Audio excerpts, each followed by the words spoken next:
Netanyahu blamed the U.S. for stalling weapons shipments from the U.S. to Israel. The Biden administration reacted strongly to the video. Now, with me in studio to discuss this is Marc Schulman, editor-in-chief at History Central and a columnist for Newsweek. Now, Marc, we know that the story is not always the story. The U.S. is denying that there was a reason behind this. Is there perhaps smoke without fire, or is there something There's more? a teeny fire, but it's mostly smoke. Let's keep in mind something at the very beginning. Defense Minister Gallant was scheduled, and I think is still going to Washington either tomorrow or Sunday to meet with Defense Department officials. So any issues that might exist in the area of arms shipment would clearly be taken care of by Gallant or worked on by Gallant. There was absolutely no reason for the public statement. I've heard some rumors that there may be arms slowing down. I don't really know if that's true. We certainly don't need additional arms to finish in Gaza. I mean, the statement he made today was completely ridiculous. I mean, we need big 2,000-pound bombs at this point in the Gaza war? Absolutely not. So that's just a smoke screen. Look, Netanyahu is in a place right now where for 4 months he was promising, we go to Rafah, we finish the war will be over as soon as we finish with Rafah. Right. The army is saying it's another week, 2 weeks maximum until we finish with Rafah. Clearly the war is not going to be over when we finish Rafah.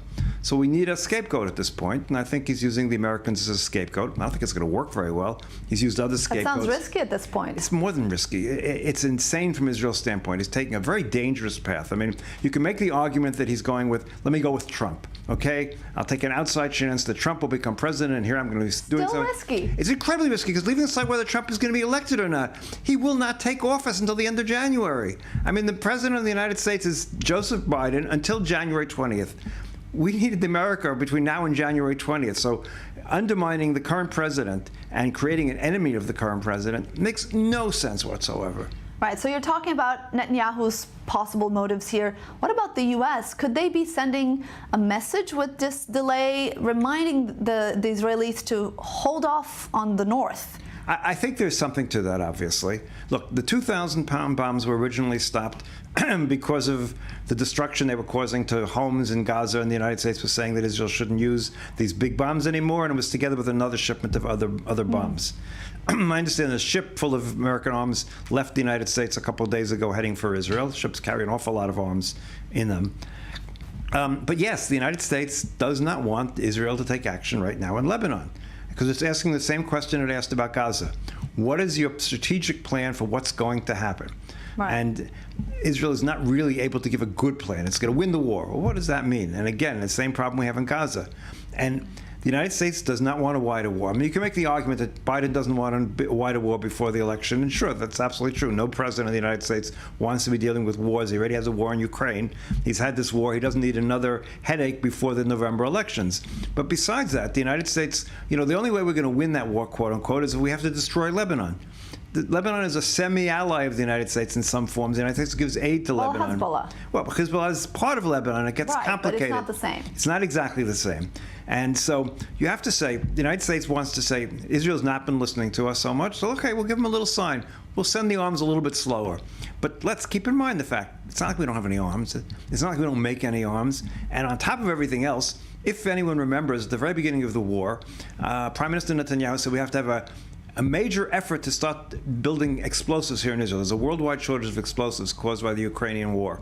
I don't know about you, I've heard nothing in the 8 months since then of us doing anything to make us more independent in that area. 8 months is a relatively reasonable amount of time for a high-tech country like us to overcome some of these problems. And so we're stuck. We're reliant on the United States much more than we ever were in any war before. And we have to realize that.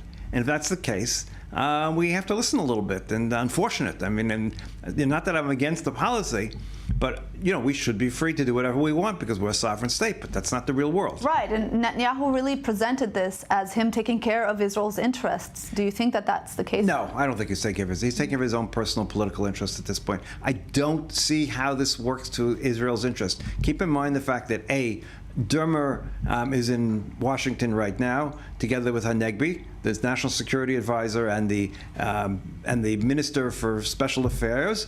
And then on top of which, like I said, Gallant, the Defense Minister, is going to Washington in the next couple of days. These are the people who will be able to take care of this more than anything else. Things like this are always done privately. They're not done publicly. On top of everything else, by quoting what Anthony Blinken, Secretary of State, said to him in a private discussion, that's something that's not done. So there is no possible reason for him to do this other than, like I said, A, trying a long ball to Trump and somehow hoping that's going to work, or B, the United States is responsible. I'm not responsible. Rafiq didn't succeed because we didn't get the arms we need. But obviously, our problem in Rafiq is not that we're not capturing it. We're getting all of Rafiq, taking a little bit longer. We're getting all of Rafiq. Right. But the problem is that once we get Rafiq, everyone who was in Rafiq went to Khan Yunis, or went to the central camps, or went somewhere else. And the problem is also what happens the day after the We have fighting. No plan. I wrote, before we even went into the ground operation, I said, we need a plan for the day after. War. Right. More and more voices are saying that. Well, okay, but it's 8 months later. It's impossible we don't have a plan for war the day after. The fact that Netanyahu came up with some sort of ridiculous idea of something that could be 8 months in 8 months plus is an absurdity. I mean, the Ministry of Defense has been asking since the second month of the war, desperately, where do you want us to go? What's going to take over when we leave? If you don't have something to take over when you leave, you're going to lose. I mean, look, war is an extension of politics by another means. There's the politics side. Without the politics side, you can't win a war. Right. And this is what's a tragedy here. We've won the war on the ground. Our soldiers have given their lives. They fought valiantly. We can outfight. They're still fighting. They're fighting every day, and we can outfight Hamas without a problem. However, unless we have 500,000 troops that are going to occupy all of Gaza at one time, maybe that way we could finally finish up with Hamas. We don't have 500,000 troops in our army. We can't do it. All right, Marc Schulman, thank you very much for your input. And